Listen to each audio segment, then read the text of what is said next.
മാന്യ പ്രേക്ഷകർക്ക് എൻ്റെ പ്രണാമം. എല്ലാ വേദമന്ത്രങ്ങളും ആലപിച്ചതിന് ശേഷം അവസാനം ഓം ശാന്തി ശാന്തി ശാന്തി 3 ശാന്തി പറയാറുണ്ട്. ജനറലി വേദമന്ത്രങ്ങൾ കഴിഞ്ഞിട്ടേ 3 ശാന്തി പറയാറുള്ളൂ. പക്ഷേ ഈ അടുത്ത കാലത്ത് ദൈവദശകം ആലപിച്ചതിന് ശേഷവും 3 ശാന്തി പറയുന്നത് കേട്ടു. 3 ശാന്തി പറയുന്നത് തെറ്റൊന്നുമല്ല. പുരാണ മന്ത്രങ്ങൾ കഴിഞ്ഞാലും കർമ്മമന്ത്രങ്ങൾ കഴിഞ്ഞാലും ഇതിഹാസ മന്ത്രങ്ങൾ കഴിഞ്ഞാലും 3 ശാന്തി പറയാം. പക്ഷെ വേദമന്ത്രങ്ങൾ കഴിഞ്ഞിട്ടാണ് 3 ശാന്തി പറയുന്നത് എന്നുള്ളതിൻ്റെ കാരണം എന്താണെന്ന് വെച്ചാൽ, പുരാണ മന്ത്രങ്ങൾക്ക് വാച്യാർത്ഥമേ ഉള്ളൂ. ആ വിവരിച്ചിരിക്കുന്നതിൻ്റെ അർത്ഥം മാത്രമേ ഉള്ളൂ സന്ദേശമായിട്ട് എടുക്കാൻ. ഇതിഹാസ മന്ത്രങ്ങൾക്കും അതിൽ വിവരിച്ചിരിക്കുന്നതിൻ്റെ അർത്ഥം മാത്രമേ ഉള്ളൂ.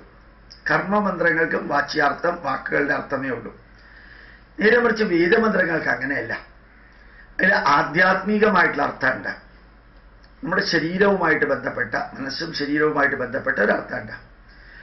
ആദിഭൗതിക അർത്ഥമുണ്ട്. നമ്മുടെ ചുറ്റുപാടുകളുമായിട്ട് അതിനെ സ്വാധീനിക്കുന്ന ഒരർത്ഥമുണ്ട്. അധിദേവതാർത്ഥമുണ്ട്. പ്രകൃതിയുടെ നിലനിൽപ്പുമായിട്ട് ബന്ധപ്പെട്ട ഒരു സന്ദേശം, അർത്ഥം എല്ലാ മന്ത്രത്തിലും ഉണ്ട്. ഓരോ മന്ത്രത്തിനും 3 അർത്ഥമുണ്ട്. ആധ്യാത്മികാർത്ഥം, ആദിഭൗതികാർത്ഥം, അതിദേവതാർത്ഥം. ആധ്യാത്മിക ശാന്തി, ആദിഭൗതിക ശാന്തി, അതിദേവതാ ശാന്തി. ഇത് വളരെ വ്യക്തമായിട്ട് കാലിഫോർണിയ യൂണിവേഴ്സിറ്റിയിലെ ഒരു ഗ്രൂപ്പ് ശാസ്ത്രജ്ഞന്മാരെ പഠിച്ചു. എന്തിനാ അവർ പഠിച്ചറിയോ? ഈ ലോകത്തിലെ ചില മതങ്ങൾ തീവ്രവാദത്തിന് അസാധാരണമായിട്ട് വശംവദരാവുന്നു. ചില മതത്തിലുള്ളവർ തീവ്രവാദത്തിൽ കീഴടങ്ങി പോകുന്നു. അത് അവരുടെ രക്തത്തിൻ്റെ ഭാഗമായിരിക്കുന്നു. എന്തുകൊണ്ടാണ് ചില മതങ്ങൾ തീവ്രവാദത്തിന് കീഴടങ്ങുന്നു എന്ന് നോക്കിയപ്പോൾ അവർ ഈ 3 ശാന്തി ഇംഗ്ലീഷിലേക്ക് ട്രാൻസ്ലേറ്റ് ചെയ്തു. അവർ പഠിച്ചു വന്നപ്പോൾ 3 ശാന്തി ആയി അത് എന്ന് പറയുന്നത് ശരിയാണ്. അതിനെ ഇംഗ്ലീഷിലാക്കിയപ്പോൾ എന്തായി? Individual consciousness, social consciousness, cosmic consciousness ആയി.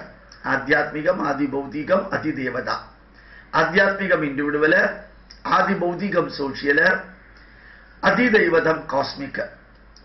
അപ്പൊ ആധ്യാത്മിക ശാന്തി, ആദിഭൗതിക ശാന്തി, അതിദേവതാ ശാന്തി. Individual consciousness, social consciousness, cosmic consciousness.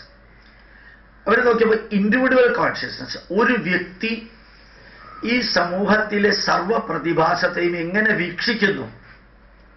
എൻ്റേത്, എനിക്കുള്ളത്, എൻ്റെ ചിന്ത, എൻ്റെ വീക്ഷണം, എൻ്റെ വാക്ക്, എൻ്റെ പെരുമാറ്റം, എൻ്റെ സ്വത്ത്, എൻ്റേത് എൻ്റേത് എൻ്റേത് എന്ന് പറഞ്ഞ് മാത്രം നിൽക്കുന്നതിനാണ് ഇൻഡിവിജ്വൽ കോൺഷ്യസ്നെസ് എന്ന് പറയുന്നത്. 2 സോഷ്യൽ കോൺഷ്യസ്നെസ്. എൻ്റേത് എന്ന് പറയുന്നതിന് പകരം സമൂഹത്തിൻ്റേത് എന്ന് പറയാം. ഇത് ഞങ്ങളുടേത്, ഇത് ഞങ്ങളുടെയാണ്, ഞങ്ങളുടേത് പ്ലൂരല്, നമ്മുടേത്. ഇത് സമൂഹത്തിൽ കാണുന്ന ഒന്നാണ്. മറ്റേത് വ്യക്തിയിൽ കാണുന്നത്. 2 സമൂഹത്തിൽ കാണുന്നത് സോഷ്യൽ കോൺഷ്യസ്നെസ്. 3 cosmic consciousness. ഈ പ്രകൃതിയിൽ കാണുന്നത് എങ്ങനെയാണ്, പ്രപഞ്ചത്തിൽ കാണുന്നത് എങ്ങനെയാണ്. ഇനി ഒന്ന് നോക്കാം. ഈ പ്രപഞ്ചത്തിൽ കാണുന്നതിന് എങ്ങനെ ഉത്തരം പറയാം? എത്രയോ ഗാലക്സികളും സോളാർ സിസ്റ്റങ്ങളും പ്രപഞ്ചത്തിലുണ്ട്. ഒന്നും തമ്മിൽ കൂട്ടിയിടിക്കുന്നില്ല. എല്ലാം സഹകരിച്ചിട്ടാണ് എല്ലാ ഗ്രഹങ്ങളും സോളാർ സിസ്റ്റങ്ങളും ഗാലക്സികളും പോകുന്നത്. അതേ കോസ്മിക് കോൺഷ്യസ്നെസ് കാട്ടിൽ നോക്കാം. കാടില് പല വൃക്ഷങ്ങൾ പരസ്പരം സഹകരിച്ചും ഷെയർ ചെയ്തും ക്യൂർ ചെയ്തുമാണ് കാട്ടിലെ വൃക്ഷങ്ങൾ നിൽക്കുന്നത്. ഒരേ വൃക്ഷമല്ല. ചെറിയ ക്രീപ്പർ ഉണ്ട്, ബുഷ് ഉണ്ട്, ഷ്രബ് ഉണ്ട്, വൻമരങ്ങളുണ്ട്. കാട്ടിലെല്ലാം യോജിച്ചിരിക്കും. കാട്ടിലെ തന്നെ നോക്കുക, വൻമൃഗങ്ങളുണ്ട്. അതിന് വിശക്കുമ്പോൾ മാത്രമേ ഒരു മൃഗത്തെ അത് കൊന്നു തിന്നുള്ളൂ. അല്ലെങ്കിൽ സിംഹത്തിന്റെ മുമ്പിൽ കൂടെ ഒരു മൃഗം പോയാലും തിന്നില്ല. അപ്പൊ ജീവിക്കാൻ അത്യാവശ്യത്തിന് മാത്രം മറ്റുള്ളവരെ വേട്ടയാടുന്ന മൃഗങ്ങൾ, ബാക്കിയുള്ളത് കണ്ടിന്യൂസ് ആയിട്ട് വളരുകയാണ്. കടലിലെ മത്സ്യങ്ങളെ നോക്കുക. അതിന് വിശക്കുന്നുണ്ടെങ്കിൽ മാത്രം വേറൊരു മത്സ്യത്തെ അതെടുക്കും. അത് ഒരു മത്സ്യം മറ്റേ മത്സ്യത്തെ വിൽക്കാനായിട്ട് പോവില്ല, പൈസയും ലാഭം ഉണ്ടാക്കാനായിട്ട് പോവില്ല. ഒരു മൃഗങ്ങൾ, സമൂഹത്തിലുള്ള സർവ്വ ജീവജാലങ്ങളും സഹകരിച്ച് നിലനിൽക്കുന്നു, ജീവനുള്ളതും ജീവനില്ലാത്തതും. ഒരു മരം ഇങ്ങനെ നിൽക്കുമ്പോൾ വേറൊരു മരം അതിൻ്റെ ചുവട്ടിലുണ്ടെങ്കിൽ അത് ഇങ്ങനെ വളർന്നു പോകും. ഈ മരം കഴിയുന്നത് ഇങ്ങോട്ട് വളരാൻ ശ്രമിക്കും. നിങ്ങൾ എൻ്റെ വീട്ടിൽ വന്ന് കഴിഞ്ഞാൽ കാണാൻ സാധിക്കും. അതായത് സൂര്യപ്രകാശത്തിന് വേണ്ടി പരസ്പരം അഡ്ജസ്റ്റ് ചെയ്തു. Cosmic consciousness, social consciousness. നമ്മുടെ സമൂഹത്തിൽ കാണുന്ന ഒരു പ്രത്യേകത നോക്കാം. ചെറിയതും വലുതുമായിട്ടുള്ള എല്ലാം സഹകരിച്ച് നിൽക്കും. ഒരു വീട്ടിൽ പട്ടി, പൂച്ച, മറ്റ് ജീവികൾ, ഒരേ വീട്ടിൽ വളരുന്ന പട്ടിയും പൂച്ചയും തമ്മിൽ കടിപിടി കൂടില്ല, ഒരുമിച്ച് ജീവിക്കും. അത് അപ്പൊ സമൂഹത്തിൽ കാണുന്ന പ്രതിഭാസം, പ്രപഞ്ചത്തിൽ കാണുന്ന പ്രതിഭാസം, വ്യക്തിയിൽ കാണുന്ന പ്രതിഭാസം, ഇത് മൂന്നും കോംപ്ലിമെന്ററി ആവണം, കോ എക്സിസ്റ്റിംഗ് ആവണം, അത് കോഓപ്പറേറ്റിംഗ് ആവണം. അതല്ലാതെ വ്യക്തിയുടെ വീക്ഷണവും സമൂഹത്തിന്റെ വീക്ഷണവും പ്രപഞ്ചത്തിന്റെ വീക്ഷണവും കോൺട്രഡിക്ടറി ആയാൽ, അത് കോൺഫ്ലിക്റ്റിംഗ് ആയാൽ, കൺഫ്യൂസിംഗ് ആയാൽ എങ്ങനെയാവുന്നത്? ഒരു ഇൻഡിവിഡ്വൽ പറയുന്നു എൻ്റെ പ്രവാചകൻ മാത്രം ശരി, എൻ്റെ പുസ്തകം മാത്രം ശരി, എൻ്റെ വഴി മാത്രം ശരി, എൻ്റെ ദൈവം ഏകരക്ഷകൻ, അതിലേക്ക് നിങ്ങളെല്ലാവരും വരണം, നിങ്ങളിലൂടെ പോയാൽ നിങ്ങൾ നരകത്തിൽ പോകും, മാനസാന്തരപ്പെട്ട് എന്നിലേക്ക് വരുവിൻ, എൻ്റെ വഴിയിലേക്ക് വരും, എൻ്റേത് മാത്രം ശരി, നിങ്ങളുടേതൊക്കെ തെറ്റാണ്. അപ്പോൾ അവിടെ ഇൻഡിവിഡ്വൽ കോൺഷ്യസ്നെസ്സും സോഷ്യൽ കോൺഷ്യസ്നെസ്സും കോൺട്രഡിക്ടറി ആയി. ഒരു മരം വിചാരിക്കുന്നു ഞാൻ മാത്രമേ വളരാവൂ, മറ്റുള്ളതൊന്നും വളരരുത്. അവിടെയാണ് കോൺട്രഡിക്ഷൻ വരുന്നത്, കോൺഫ്ലിക്റ്റ് വരുന്നത്. ഒരു കടലിലെ ജീവി, ഒരു ഷാർക്ക്, നീലത്തിമിംഗലം വിചാരിക്കുന്നു ഞാൻ മാത്രമേ ഇവിടെ വളരാവൂ, എൻ്റെ വഴി മാത്രമാണ് ശരി എന്ന് വിചാരിക്കുന്നു എന്ന് വിചാരിക്കാം. അവിടെ മറ്റു ജീവജാലങ്ങൾക്ക് നിലനിൽക്കാൻ പറ്റാത്ത അവസ്ഥ വരുന്നു. ഇങ്ങനെ ഇൻഡിവിഡ്വൽ കോൺഷ്യസ്നെസ്സും സോഷ്യൽ കോൺഷ്യസ്നെസ്സും കോസ്മിക് കോൺഷ്യസ്നെസ്സും പരസ്പരം വൈരുദ്ധ്യമായിട്ട് വരുന്ന രണ്ട് മതങ്ങളിൽ, ഒന്ന് ക്രിസ്തു മതം, അത് ജനിച്ച കാലം മുതൽക്ക് കോൺട്രഡിക്ഷനാണ്. എല്ലാവരും ക്രിസ്തുവിന്റെ വഴിയിൽ വരുവിൻ, ഏകരക്ഷകൻ, ക്രിസ്തു അല്ലാതെ വേറെ ദൈവം ഉണ്ടാവില്ല. ബൈബിൾ പഴയ നിയമമൊക്കെ നോക്കിക്കഴിഞ്ഞാൽ ആകാശത്തിരുന്നുകൊണ്ട് യഹോവ പറയുന്നുണ്ട്, ഇതാ പട്ടണത്തിൽ ജനങ്ങൾ അപ്പം ഉണ്ടാക്കുന്നു, മറ്റൊരു ദേവതയെ വരവേൽക്കാനായിട്ട് തയ്യാറാകുന്നു, അവരറിയുന്നില്ല, അവരെന്റെ കോപത്തിനും എൻ്റെ ശാപത്തിനും വശംവദരാകുമെന്ന് അവരറിയുന്നില്ല.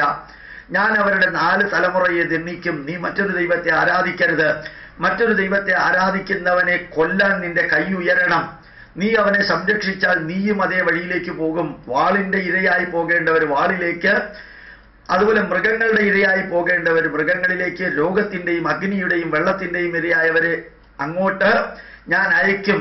രക്തം കുടിച്ചെന്റെ വാള് ചെടിച്ചിരിക്കുന്നു. വായിച്ചു നോക്കാം, എന്ത് ഭീകരമായിട്ടുള്ള വാക്കുകളാണ് യഹോവയുടേത്. അപ്പൊ ശരിക്കും ഞാനല്ലാതെ വേറൊരു ദൈവം ഉണ്ടാവരുത് എന്ന് പറയുമ്പോൾ തന്നെ ഇൻഡിവിഡ്വൽ കോൺഷ്യസ്നെസ്സും സോഷ്യൽ കോൺഷ്യസ്നെസ്സും കോസ്മിക് കോൺഷ്യസ്നെസ്സും കോൺട്രഡിക്ടറിയായി, വൈരുദ്ധ്യമായി. അതുകൊണ്ടാണ് ഈ മതം മാറ്റം നടക്കുന്നത്, അതുകൊണ്ടാണ് ഈ ലവ് ജിഹാദ് നടക്കുന്നത്. ഇനി തിരിച്ചു നോക്കാം, ഹിന്ദു ധർമ്മത്തിൽ എന്താ സംഭവിച്ചതെന്ന് നോക്കാം. ഇവിടെ സർവേ ഭവന്തു സുഖിനഃ, എൻ്റെ മതം അനുശാസിക്കുന്നവർ സുഖമായിട്ടിരിക്കണമെന്ന് പറഞ്ഞിട്ടില്ല. സർവേ സന്തു നിരാമയ, എല്ലാവരും ആരോഗ്യമുള്ളവരാവണം, എല്ലാവരും സുഖിക്കുന്നവരാവണം, സുഖമുള്ളവരാവണം. സർവേ ഭദ്രാണി പശ്യന്തു, എല്ലാവരും മംഗളകരമായിരിക്കണം. മാ കശ്ചിത് ദുഃഖ ഭവേ, ഒരാളും ദുഃഖിക്കുന്നവനായിട്ട് ഉണ്ടാവരുത്. നമ്മൾ എന്നും പറഞ്ഞത് ആനോ ഭദ്രാഹ കൃതവോ എന്തു വിശ്വത, നന്മ നിറഞ്ഞ ചിന്താധാരകൾ ലോകത്തിൽ എല്ലായിടത്തും നിന്ന് നമ്മളിലേക്ക് വന്നു ചേരട്ടെ എന്ന് പറഞ്ഞവരാ നമ്മൾ. ഭാരതീയാഹ സമസ്ത സുഖിനോ ഭവന്തു നമ്മൾ പറഞ്ഞിട്ടില്ല, ഹൈന്ദവാഹ സമസ്ത സുഖിനോ ഭവന്തു എന്ന് പറഞ്ഞിട്ടില്ല, ലോകാ സമസ്ത സുഖിനോ ഭവന്തു എന്നേ പറഞ്ഞിട്ടുള്ളൂ. 40,000 ഹിന്ദുക്കളെ മതം മാറാൻ വിസമ്മതിച്ച സെയിന്റ് ഫ്രാൻസിസ് സേവിയറുടെ പള്ളി വേറെ ഏതെങ്കിലും രാജ്യത്തിലാണെങ്കിൽ നിലനിൽക്കുമായിരുന്നില്ല. ഈ ഗോവ ഇൻക്വിസിഷൻ നടത്തിയ അത്രയും ഹീനനായിട്ടുള്ള ആ വ്യക്തിയുടെ പള്ളിയും അതിൻ്റെ ആഘോഷങ്ങളും ഇന്നും നടക്കുന്നു. എത്രയോ ഹിന്ദുക്കൾ മുസ്ലിം പള്ളിയിലും ക്രിസ്ത്യൻ പള്ളിയിലും പോകുന്നുണ്ട്. ഇവിടെ ഉള്ളവരുടെ ഗ്രന്ഥവും മതവും ധർമ്മവും അവഹേളിച്ച് അപകീർത്തിപ്പെടുത്തിയിട്ട് നിരാകരിച്ച് നിഷേധിച്ച് തമസ്കരിച്ച് ഹിന്ദുവിനെ ഏറ്റവും വികൃതമായ ഭാഷയിൽ നിന്ദിക്കുന്നവരുടെ പള്ളിയിലേക്ക് ഹിന്ദുക്കൾ പോകുന്നുണ്ട്. എൻ്റെ മതം മാത്രം ശരി എന്ന് പറഞ്ഞിട്ടില്ല, എൻ്റെ ദൈവം മാത്രം ശരി നമ്മൾ പറഞ്ഞിട്ടില്ല, എൻ്റെ പുസ്തകം മാത്രം ശരി എന്ന് നമ്മൾ പറഞ്ഞിട്ടില്ല. ശരി എവിടെയെല്ലാം ഉണ്ടോ അത് എന്നിലേക്ക് വന്നു ചേരട്ടെ. ആനോ ഭദ്രാഹ ക്രതവോ എന്തു വിശ്വത, നന്മ നിറഞ്ഞ ചിന്താധാരകൾ നമ്മളിലേക്ക് വന്നു ചേരട്ടെ. ഈ ഇൻഡിവിജ്വൽ കോൺഷ്യസ്നെസ്സും സോഷ്യൽ കോൺഷ്യസ്നെസ്സും കോസ്മിക് കോൺഷ്യസ്നെസ്സും കോൺട്രഡിക്ടറി ആവുന്നത് കൊണ്ട് മാത്രമാണ് മുസ്ലിം മതം, ഇസ്ലാം മതം ഇത്രയും തീവ്രവാദത്തിൽ ചെന്നെത്തുന്നത്. ഷിയായും സുന്നിയും അഹമ്മദിയായും പോലും പരസ്പരം സഹകരിച്ച് ജീവിക്കാൻ അവർക്ക് പറ്റാതെ കൊല്ലാനും ചാവാനും വേണ്ടി ഇറങ്ങി പുറപ്പെടുന്നത് കാലിഫോർണിയ യൂണിവേഴ്സിറ്റിയിലെ റിസർച്ചിന്റെ അടിസ്ഥാനത്തിൽ ഈ 3 ആധ്യാത്മികമാതി ഭൗതികം അതിദേവത കോൺട്രഡിക്ടറി ആയിട്ട് വരുന്നത് കൊണ്ടാണ്. ക്രിസ്തുമതത്തിലും അത് തന്നെയാണ്. ഇപ്പൊ അവർ കുറെ റിഫൈൻ ചെയ്തു എന്ന് മാത്രം. ഇവിടെ അമേരിക്കയെ ഇല്ലാതെയാക്കാൻ ഇംഗ്ലണ്ടുകാർ ശ്രമിച്ചതും ഈ കത്തോലിക്കരും പ്രൊട്ടസ്റ്റന്റും തമ്മിലുള്ള യുദ്ധം തന്നെയാണ്. 1000 വർഷം നീണ്ടു നിൽക്കുന്ന യുദ്ധമൊക്കെ നടന്നതൊക്കെ ക്രിസ്തു മതത്തിലാണ്, മതത്തിന്റെ പേരിലാണ്. മതത്തിന്റെ പേരിൽ ഭാരതത്തിൽ യുദ്ധം നടന്നിട്ടില്ല, ജാതിയുടെ പേരിലും യുദ്ധം നടന്നിട്ടില്ല. അസ്പൃശ്യത, തൊട്ടുകൂടായ്മ, തീണ്ടുകൂടായ്മ ഒക്കെ ഉണ്ടായ, പക്ഷെ പരസ്പരം കൊല്ലലും ചാവലും ഹിന്ദുധർമ്മത്തിൽ നടന്നിട്ടില്ല. ചിന്തിക്കുക, നല്ല രീതിയിൽ ചിന്തിച്ച് മറ്റുള്ളവരെ പഠിപ്പിക്കുക. പ്രണാമം, നമസ്കാരം.